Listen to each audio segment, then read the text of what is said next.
Paul Revere's house. It was built in 1680 and it was owned by the famous midnight rider Paul Revere. He was also a famous silversmith, and later in his life he owned a copper mill. This building is one of the oldest standing structures in downtown Boston. And a fun fact about Paul Revere is it is said that he was only put in the poem Paul Revere's Midnight Ride because his last name rhymed with the word here.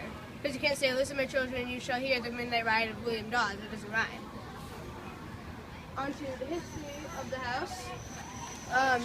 This site that it was built on, there used to be the House Foreign Minister used to be on it, but that house burned down in the Great Fire of 1676. This actual building was built in 1680 for a merchant. The house, after the merchant owned it, it went unoccupied, and then after it was unoccupied for several years, Paul Revere bought it. He raised 9 children with one wife and 9 children with another wife. Then after Paul Revere owned it, it was turned into tenements. The first floor was turned into shops such as a candy shop, a bank, a cigar factory, and like farm stands, like grocery stores and stuff. After that, it was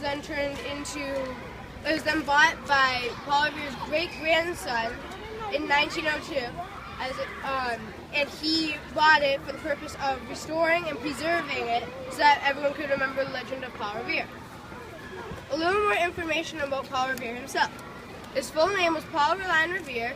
He was the son of a French immigrant named Apollos Revere and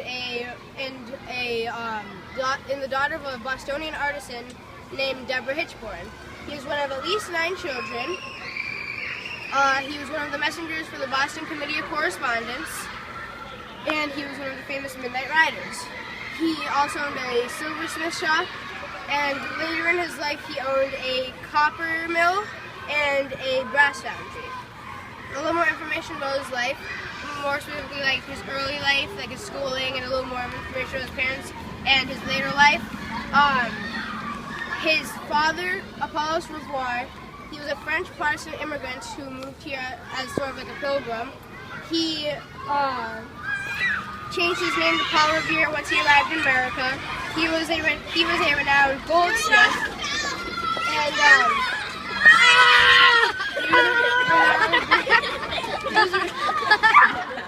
he was a renowned goldsmith. Paul Revere's mother was the daughter of a rather talented local artisan, and her name was Deborah Hitchborn. He went to school at a school called North Writing School. There he learned to read and write, and that was sort of like his elementary school. He learned to silver and goldsmith, like how to forge silver and gold at a very young age.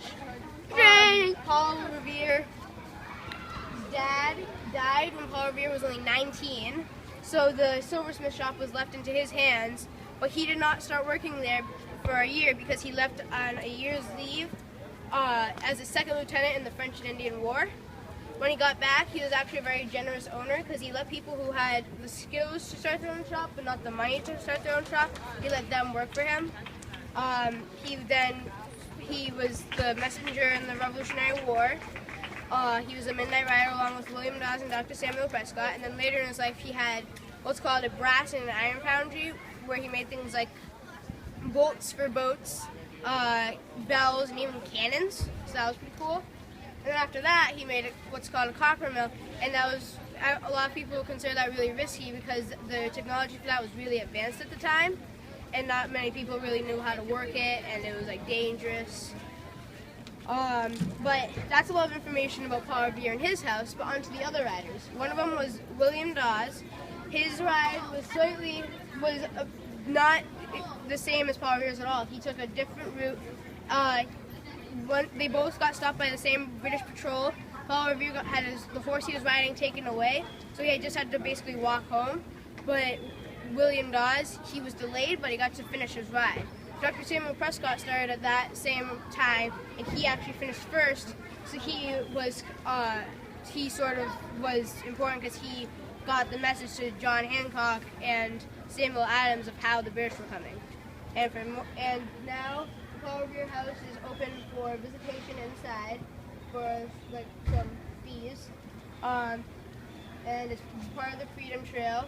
And one of the reasons that I became part of the Freedom Trail is because they chose buildings that were important in the Revolutionary War, the Civil War, just freeing slaves and like undoing segregation. The World War II, they chose important locations like that were part of all these events, and this was considered an important location because Paul Revere lived there. Thank you.